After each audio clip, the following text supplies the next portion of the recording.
Hola, whatever, bonjour, welcome back to another episode of the Unscripted presented by the Field of 68. I am your host, Carter Elliott, here with my co-host as always, Greg Waddell. Greg, how are we doing as we're recording this on a fine Monday morning?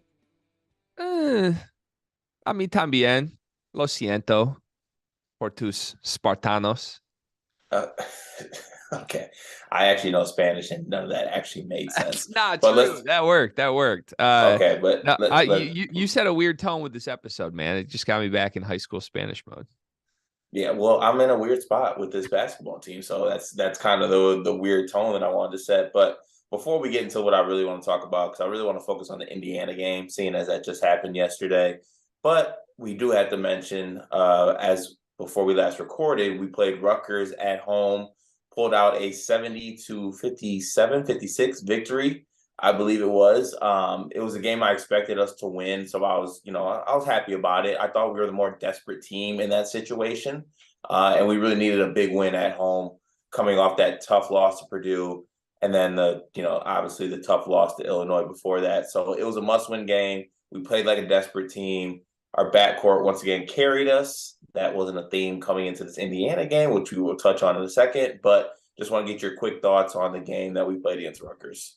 Yeah, I thought it was a really good win. And when we pivot to Indiana here and we get negative, let's not forget how good of a win the Rutgers win was. No Malik Hall in this game. This could have easily gone the other way. Any game without Malik Hall, in my opinion, could go the other way.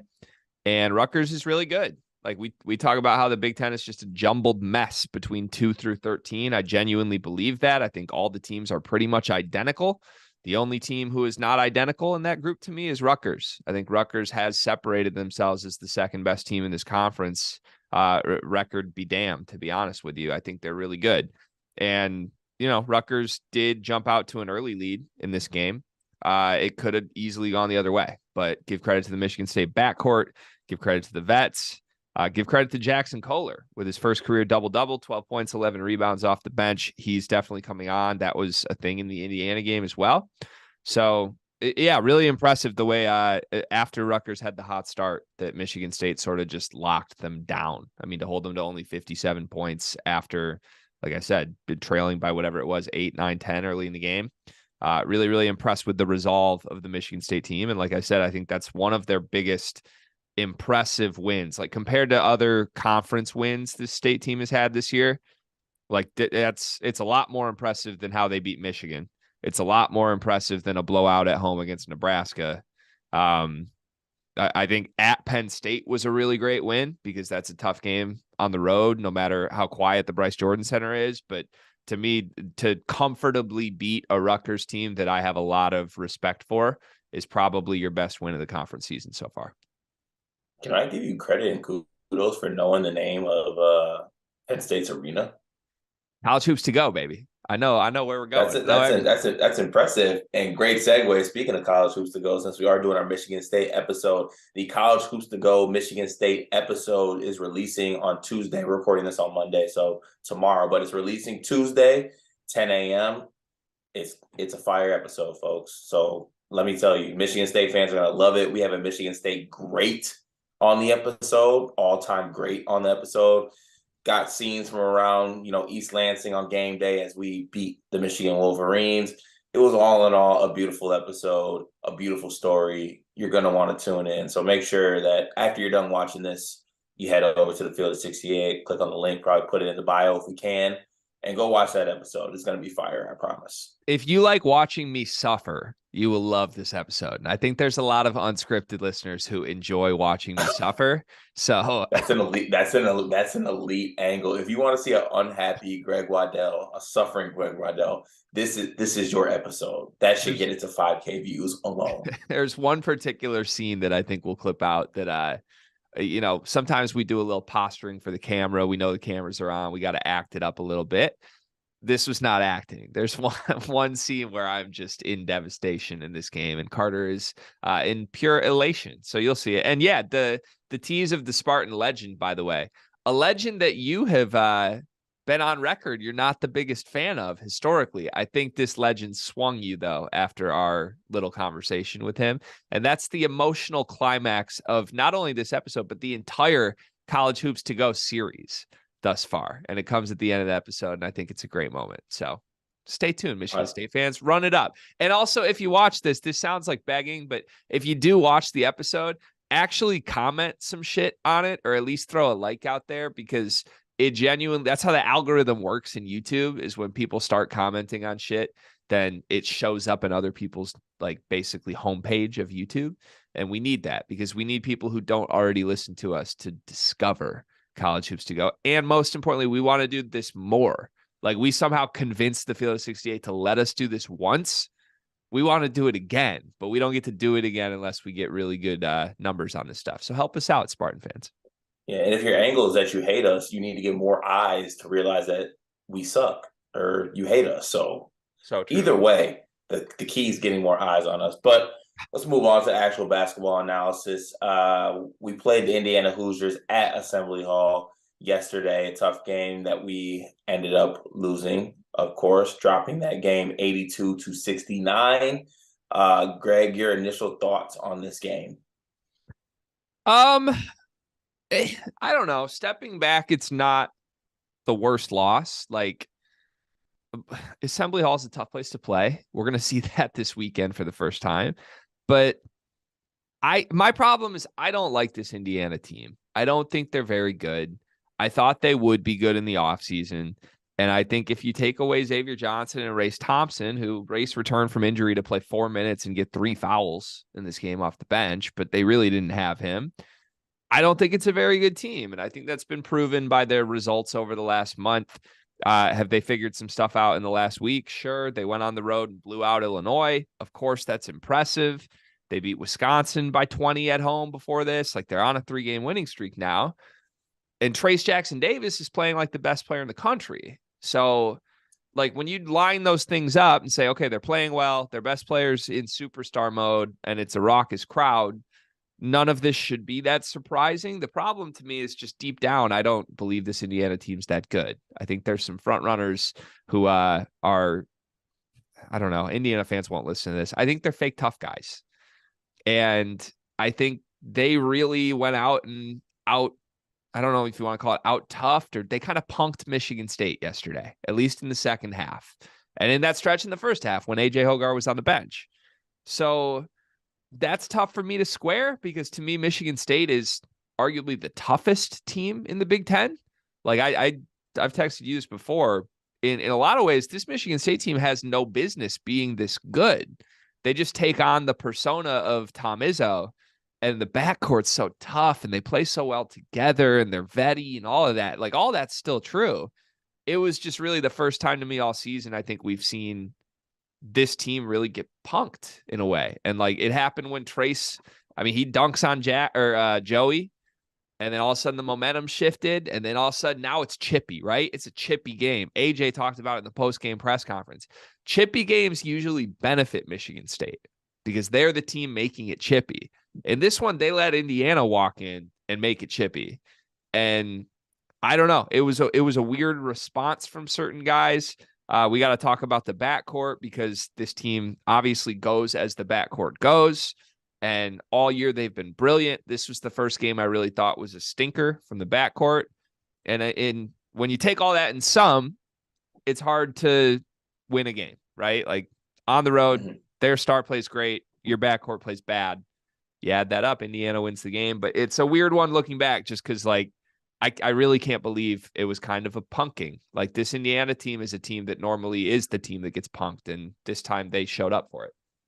See, I disagree with the whole punking thing. I get what Trace Jackson Davis was doing, and I think it was more so like the style that he was doing it kind of come across as like, oh, he's just killing us down low, he's punking us.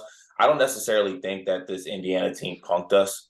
I just thought that Trace was able to have his way down low, and we were not all connected defensively on what we were doing as far as double team and digging.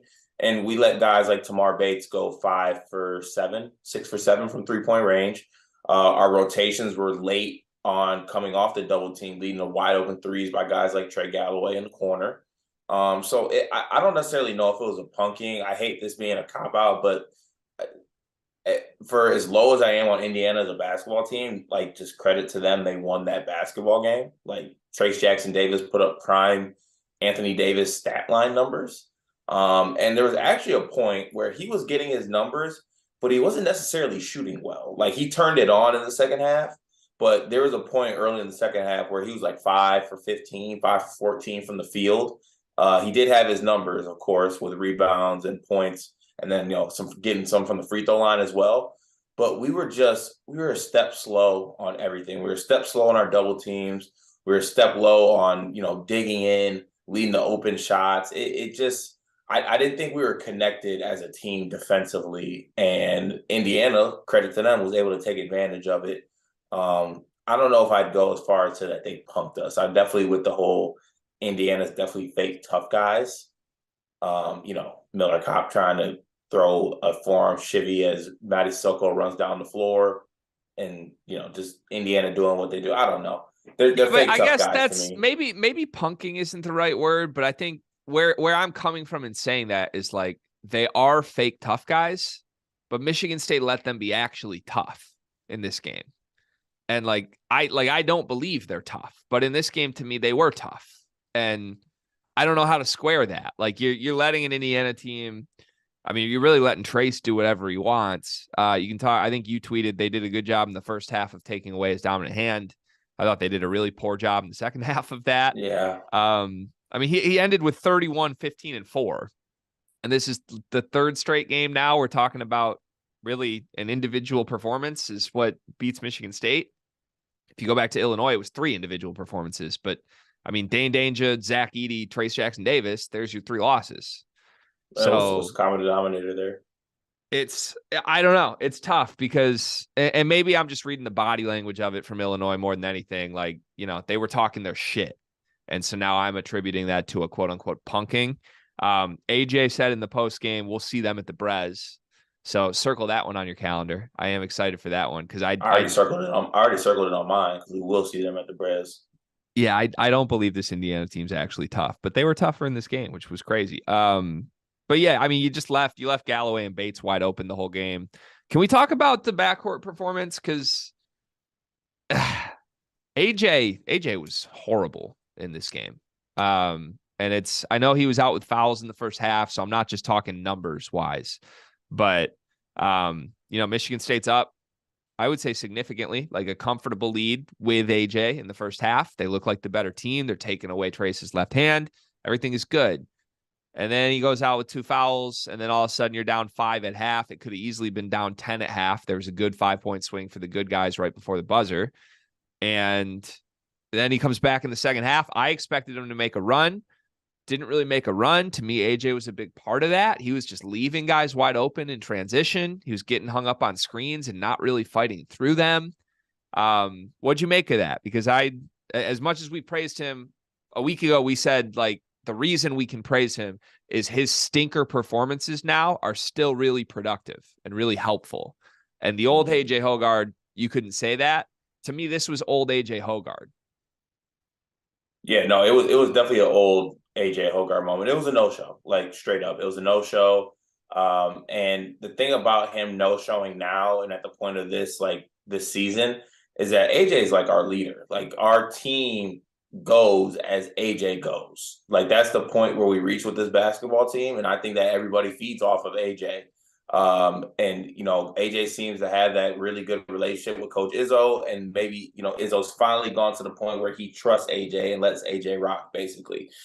But that also comes with added pressure, and you can't have no shows on the road, and you can't have no shows when our margin for error is so slim. Like we can't have no shows from any of those 4 guys because those are the 4 guys that we need. If we have a no-show from one of those guys, we're not going to win basketball games unless maybe one of the guys goes super nuclear, like Tyson Walker getting 30, something like that. But we're not able to overcome no-shows from guys in our backcourt. And, it wasn't just AJ in this game. I mean, Tyson Walker, obviously we heard about the illness that he's had the past couple of days. What happened But he started this game. What happened with the illness? I heard rumblings of it, but I didn't hear specifics. So it was a non-COVID related illness. I guess he couldn't keep anything down. It's like a stomach bug type thing. Yeah, something like that. Like couldn't really keep food down, stuff like that. Just wasn't feeling the best. But And actually woke up on. they knew that coming into this game. It said it happened the last two games. Yeah, Okay, last 2 days. played 33 minutes with that. I mean, he has to.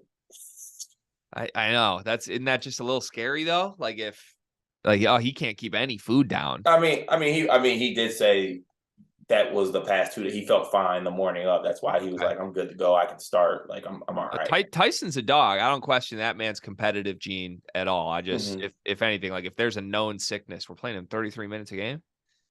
Yeah, I mean, you gotta, but yeah, if you don't, then we're subjected to other people playing on the team, which I don't want to start attacking people. I know, but I would just people that I would have March in mind a little with how I handle this, especially while Malik Hall is out. Like you can't have something that could be a 4-day injury turn into a month. Is all I'm saying. So yeah, I agree. But for me, Tyson took 7 shots in this game. He didn't look right. Yeah, he just looked a little bit off. He had that quick burst in the first half where I was like, okay, we had a scoring drought and we needed some buckets. But yeah, Tyson just wasn't really the Tyson we've known the whole season. And AJ was just a complete no-show, like straight up no-show. Yeah, it was weird. I mean, you have to give the backcourt credit for all they've done this season, but this is really the first time they've both been not there.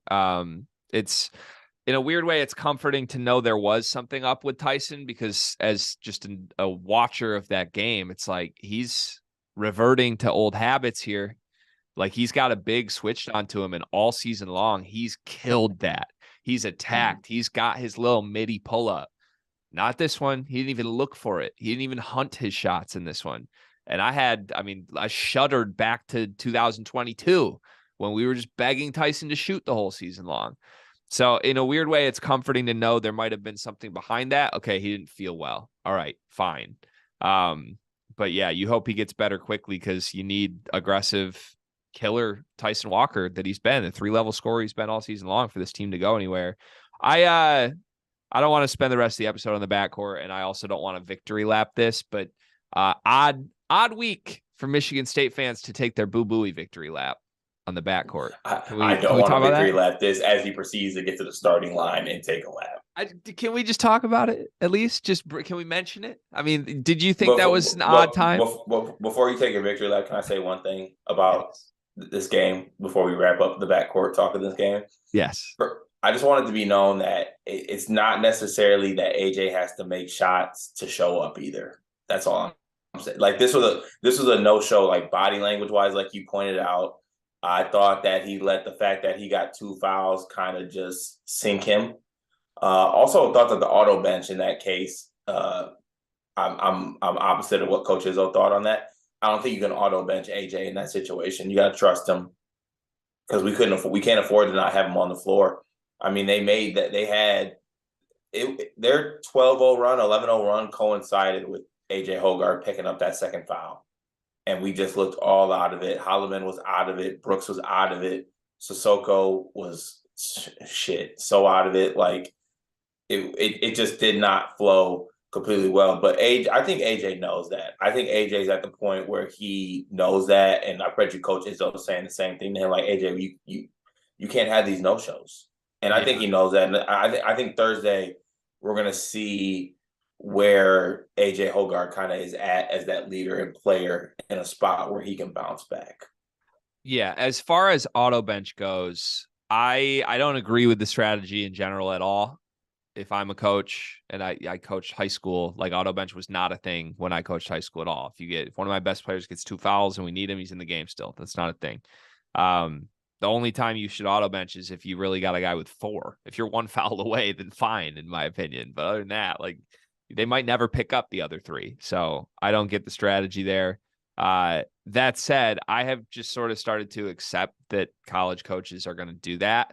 I don't think it's a worthwhile argument really, like, because all fans feel the same. And we get why there's reasoning behind it, but almost across the board, every coach in the country auto benches, and sitting here and being like, he shouldn't have benched him is just a waste of time because coaches are going to auto bench. What I will say is, I thought when Indiana started making the run, I would have gone back to AJ. I don't think there's any arguing when he picked up 2, he's got to come out.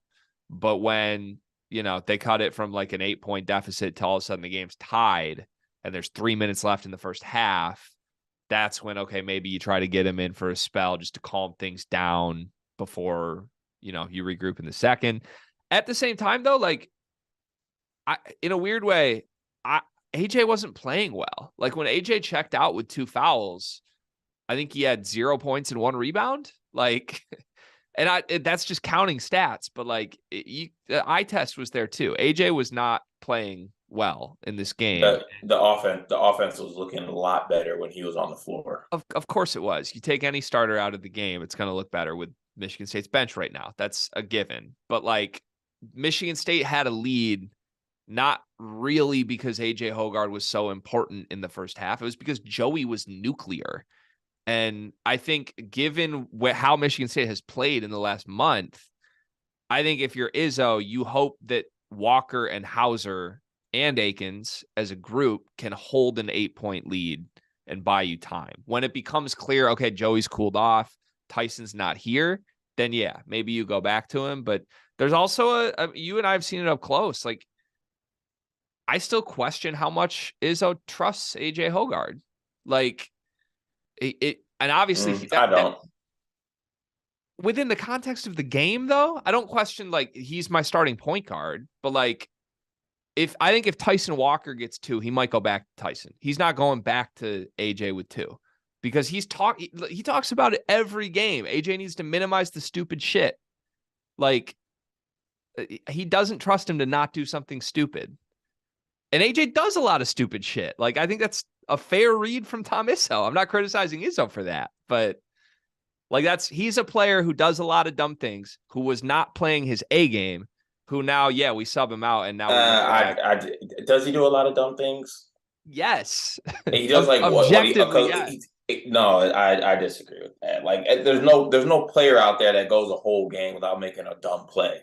But AJ's are loud dumb plays. Like AJ. Okay, so you're putting metrics in measuring dumb plays. No, we can't. Never mind. We can't talk about AJ. I forgot. No, we can. No, we can't. We can't talk about. No, like, we 100%. AJ doesn't make mistakes. Okay. I never said that, but you're acting. I never said that because he makes a mistake, I don't know if that makes him a dumb player. He makes dumb mistakes. I'm not saying he's a brilliant passer. Every player makes a dumb mistake. Okay, ask Tom Izzo who makes more. Like AJ makes more dumb mistakes than any starting point guard Izzo's had in a very long time. He also has louder, brilliant moments than almost anybody except Cassius Winston. Like that's the conundrum that is AJ Hoggard. And this year he's been brilliant. In this game, he no-showed, as you already said. So if we're trying to dissect, but you also said he's been brilliant too, right? But again, we are analyzing why Tom Izzo would not want to go back to AJ Hoggard. Maybe it's because AJ was already bad in this game, and Tom has very loudly had moments where he criticizes and says he can't trust him to not make big mistakes. Like, or maybe Tom Izzo has been coaching since the prehistoric days. And he auto benches any player with 2 fouls. Again, he has auto benched every player this year that has picked up 2 fouls in the first half. Again, every coach in the country does that. So okay, so I'm saying that goes against your point of the whole. Oh, he might have trusted Tyson to go out there and stay out there. I think like he doesn't believe Tyson's going to make the mistakes that AJ does.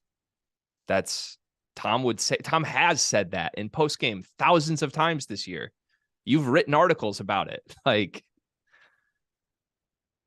I don't know. We're watching different games and different players if we're acting like no, we're watching the same conversation between Tom Izzo and AJ. I'm confused what the point is. Is the point that Tyson Walker is a smarter basketball player than AJ Hoggard? Because Tyson makes less mistakes than AJ Hoggard. Yes. Okay. Yes.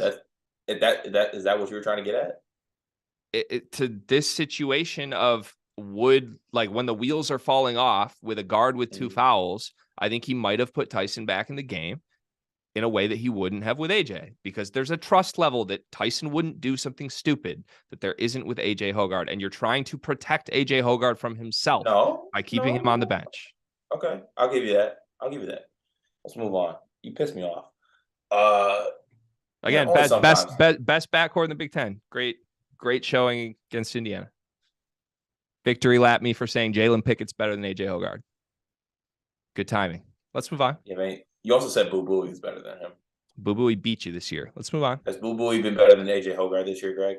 No, but again, Okay, just there you an go. odd victory lap. There you go. I'm just saying. There you go. Let's move to the wing position. There's only one wing to talk about. Actually, no. We're going to throw Jay Nakins into the wing category. Joey Hauser, once again, we might as well just clip out old clips from our old unscripted episodes and just place them in at this point. Once again, Joey just doing what he does. I mean, he was in his bag early in this game. I mean, he was able to get 3-point shot to go down.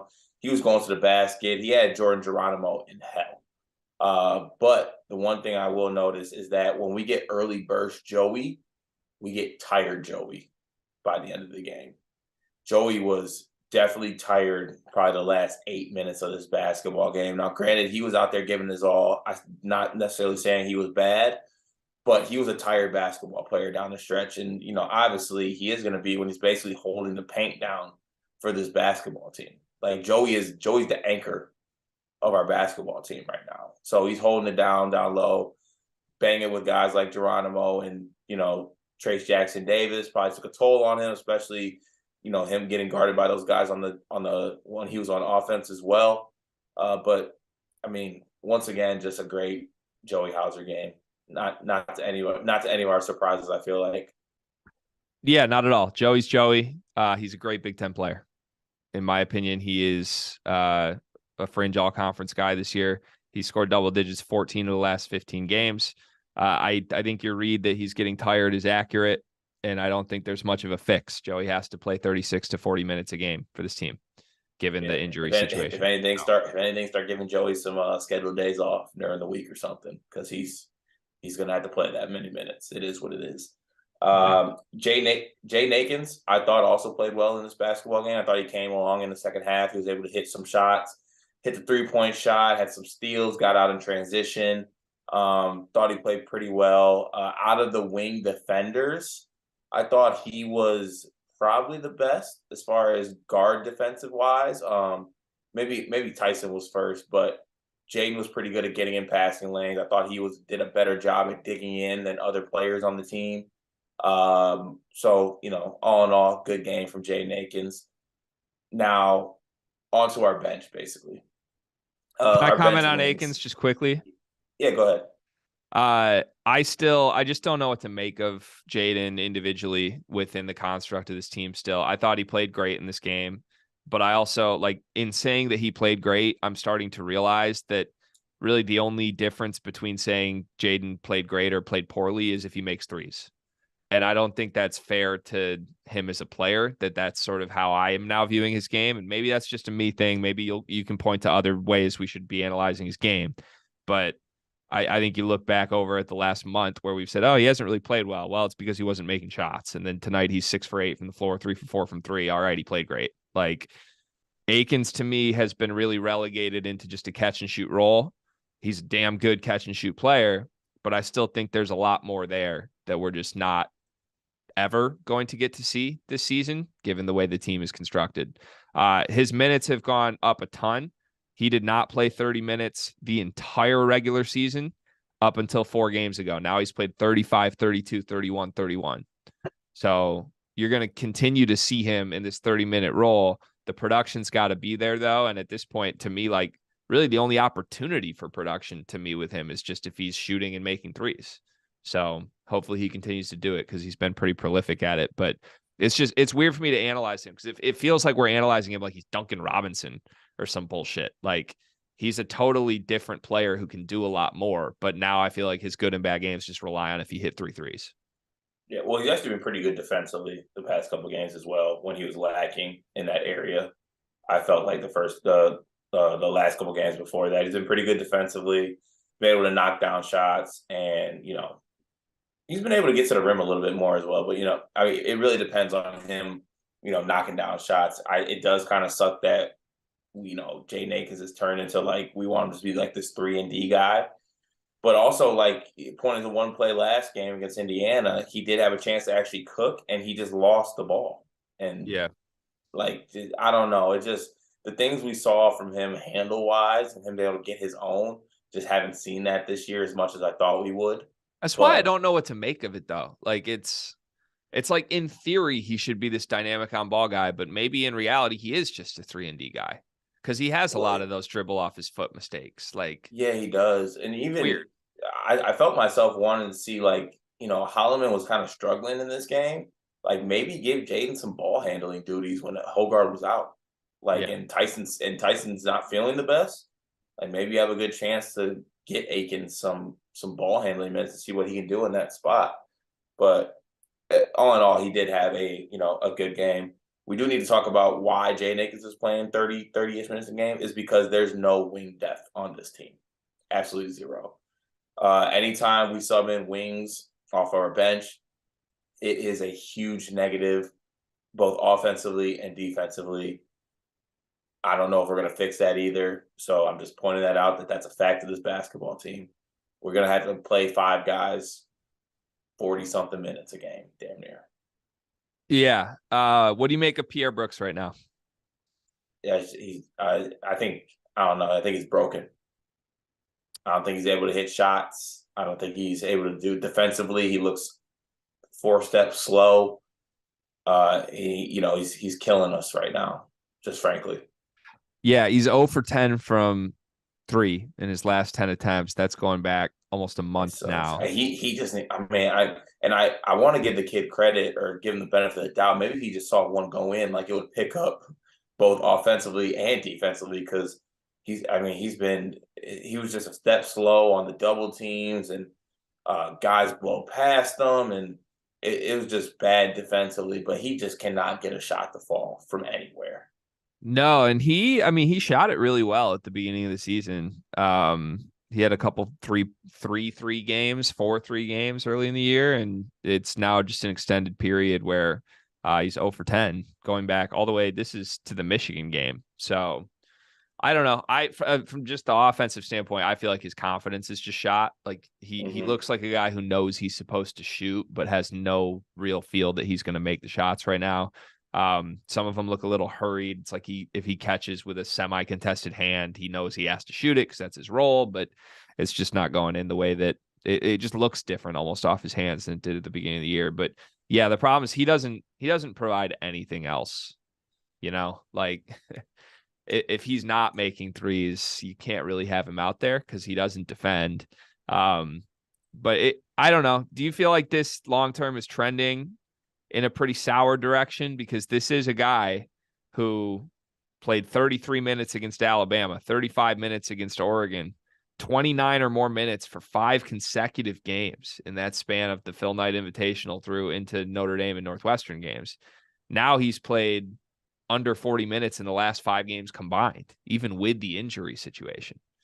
Like that sort of screams this might not be here next year to me. Yeah, but yeah, it's definitely not trending in the right direction. I think if we're doing a stock watch.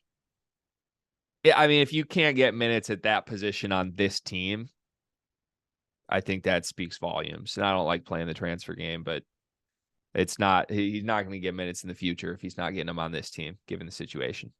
Yeah, I mean, there was a point where we put Jason Wittens in before Pierre in the second half. And it wasn't even a crazy decision either. Like, I thought Wittens gave better minutes than Brooks did. Yeah. So, crazy. Let's move to the last position, the center position, the one I want to talk about the most, because there's a couple of talking points that I think need to be spoken on. One, Mady Sissoko should not get any post touches with his back to the basket and be asked to make a move. It's not fair to the basketball team. It's not fair to Mady. He can't do it. He doesn't have it. That's not in his bag. He does not have that. We need to stop doing that, because when we do that, it's a missed shot, it's a turnover, it's a bad shot. It's never good. It's never a good thing. It doesn't work well for this offense. Defensively, for all the physical, imposing kind of stature that Mady has, I think Mady has been awful defensively these past couple games. He looks lost out there. And I'm at the point where I think it is time for a switch at the center spot.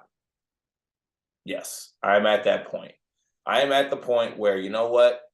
At the least, let's throw out Jackson Kohler out there and see what we have for next year and maybe moving forward and maybe get something offensively. Yeah. I mean, I don't blame you. I like the idea of Jackson a lot more than I like the theory of Marty, but it'd just be easier if you had anyone that I trusted as like a legitimate option. And I know Jackson's played well in the last 2 games, but I don't know. I don't think that's necessarily a every game type thing if you get 30 minutes.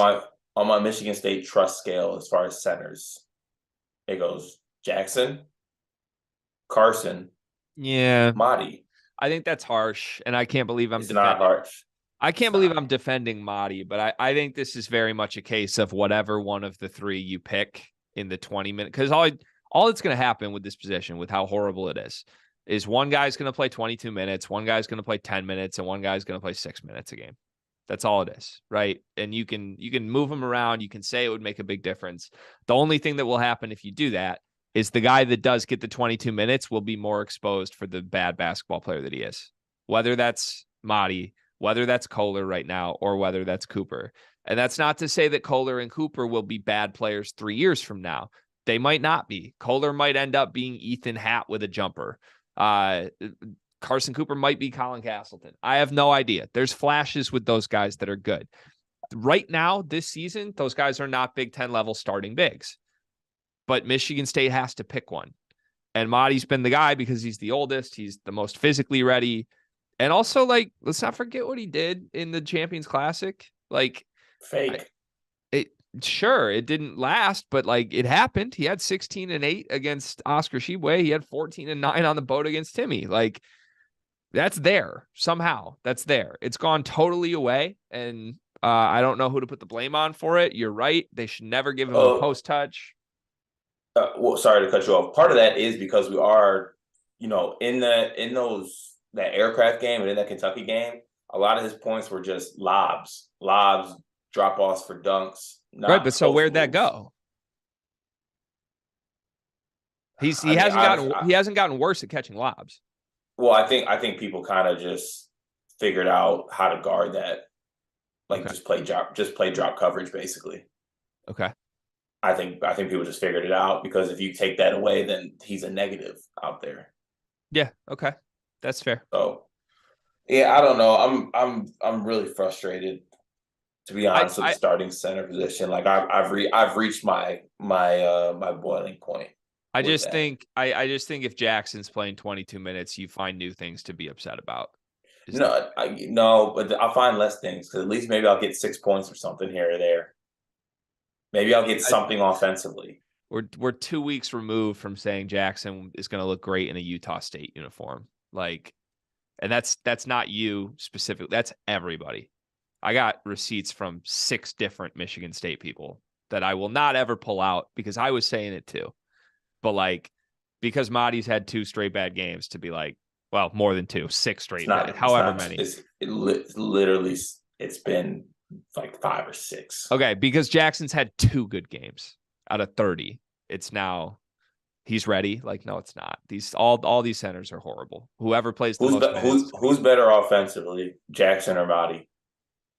I mean, if we're going to throw them post touches, obviously it's Jackson. But if if Tyson Walker doesn't try to make a post entry to Mady Sissoko at the elbow, like, why is he out there? We're setting Mady up to fail. Why is he out there? Listen, if I gave my future daughter a steak knife and something bad happened, I'm to blame for that. It's not Mady's fault. Mady's been in some very bad positions to look very, very bad, is all I'm saying. And he's bad. But there are ways that if Jackson Kohler is going to come in and play 25 minutes and be your starting center, there's other elements that are different than Mady's weaknesses that are going to look just as bad, if not worse, than Mady right now. It is what it is. You should have got Manny Bates. You should have hit the portal. We all know this.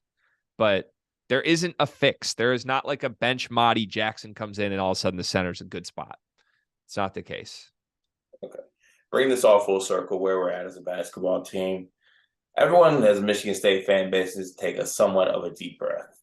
I feel like there's a lot of out there like, oh, this is the end. God damn it, we lost Indiana type situation. Let's take a step back here, folks. Like we knew what this basketball team was going to be coming into this year.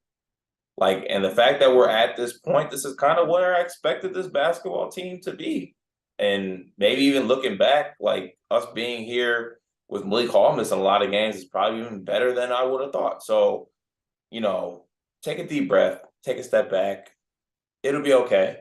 I think we're going to, the only part about this that's bad is I think we're trending towards putting ourselves on that, that 8-9 line. Yeah. 8-9 line and coming into a 1 seed the second game of the tournament. I would like to avoid that line if possible. But as a whole, the outlook of this team, like, isn't this not what we expected from this Michigan State team to kind of be at this point? It's better than I expected. Yeah. So, yeah. Yeah, I don't know. I agree. 5-4 in the Be Big happy. Ten. So everyone be happy. 5-4 in the Big Ten. There's 10 teams in the conference that have either 3 or 4 losses. It just everybody's the same. There's different styles. All these teams are mediocre teams that can be good one night, can be bad the other. Michigan State, I think, is near the top of the group of mediocre teams, but it's because they got Tom Izzo. Like, I trust Tom Izzo to get the most out of his team in a way I don't trust Juwan Howard or Greg Gard or Micah Shrewsbury or Chris Collins or Fran McCaffrey or Mike Woodson or Brad Underwood. All of them. I trust Tom Izzo more than all of them. But yeah, this roster belongs right in the middle of the Big Ten mess this year. And that's without Malik Hall. And if you get him back fully healthy, then maybe things change. But look, you beat Rutgers. You blew Rutgers without Malik Hall. So I don't think we should write off that it's just Malik Hall. But all of a sudden, the bench needs to do a lot more than it's doing right now. The centers need to do more than they're doing right now to be a good team. They're not. But still a lock NCAA tournament team. There's going to be ups and downs. Every team in this conference is going to finish 500 in the conference. The sooner we accept that, the better for everybody. Wow. All right. Well, you heard it here first. Make sure you accept that. Looking ahead a little bit, we got, let's see, Iowa coming up Thursday at home. I think that's a very winnable game with Iowa outside of Carver. It'll be interesting to see how we match up with them. And then we go to, is it Lafayette? Yeah, Lafayette Sunday to take on probably the new number 1 team in the country, Purdue Boilermakers. It's looking like another 1-1 kind of trip to me. I don't think we're going to be able to steal one at Mackey. If we do, that'd be crazy. But it's looking like a 1-1, week coming up for us. Yeah, that'd be 500. Put you right on the path for it. And we're right back where we started. I continue to get every read on this team wrong all season long. I am 0-13 when betting on or against Michigan State this season. So I don't know what to do with this team, including I bet Michigan State money line against Indiana. I bet Rutgers money line against Michigan State. I don't know what the lines will be for these two games. I would think Michigan State beats Iowa comfortably at home, and I would think they lose to Purdue comfortably at Mackey is where my initial impression is. But I will be wrong. I am not capable of getting something right on this team. So I don't know what that means. If you could pick, if you're going to split these two, what one would you rather have? Would you rather lose to Iowa and have the Purdue win? No, I think we can't lose to Iowa at home. But it doesn't really matter, right? Like, isn't the resume win better? Like, I think at the end of the year, saying you beat Purdue at Mackey is more important than saying you beat Iowa at home. That is true. But I don't know, me personally, the way I feel on the inside is like, I would trade. I might trade a win at Mackey for not losing at home to Northwestern. Like, I don't know. It's just I know resume and Lenardi in the bunch, but how I feel inside hurts. You don't like the bad losses. That's fair. Nobody does. Yeah. Can we also just acknowledge this is way out in the future now, but you get to avoid going to the rack, man. That's a big break. I guess. That's a big break, man. There are no breaks in the Big Ten. Like you said, we're all going to finish 500. Look up at Purdue, woo, That's Boilermakers, a hang the like banner. Rutgers at the rack to me would be a righted up loss if it's at the rack. Oh, 100%. Rutgers at Madison Square Garden is like, let's go get that one. That's a solid Oh, break. 100%. Definitely a solid break. I do want to end this episode with one sentiment as well, kind of piggybacking off of your Indiana takes. Indiana are fake tough guys. They're a congregation of fake tough guys. I just want to let that be known. Just 3 weeks ago, this entire team was staring at each other crying because a fan account posted a triangle on how their basketball team was going, where it basically said what their basketball team was doing, which was stinking it up. So stop acting like you're tough guys. You're not. I just want to let that be known. Yeah, we'll see you at Brez. Yeah, if there's any takeaways from my end in this episode, it's that Indiana is fake tough guys, but they didn't punk Michigan State, and that AJ Hoggard is the most trustworthy point guard in the country. Oh, contentious good episode, Cart. Contentious good episode today. I like it. If there's anyone who can just run with or pick little things that are said and forget other things, it's Greg Waddell. He's the best at it. That's why I love him. That's why everyone loves him. Is that not a fact? Purdue fans hate me, and we're going to Purdue this weekend, so that'll be fun. Oh, well, if they hate you so much, they can come see us. I might have to be full green and white with you at Mackey on Sunday. I could get myself up for that.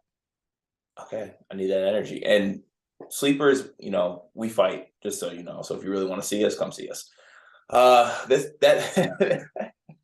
does it for another episode of the Unscripted. You know what? Maybe we'll have a 2-0 episode of the Unscripted. Who knows? I will bring the victory shades if that is the case. Let that be known. But for Carter Elliott, Greg, you have any closing remarks you'd like to say?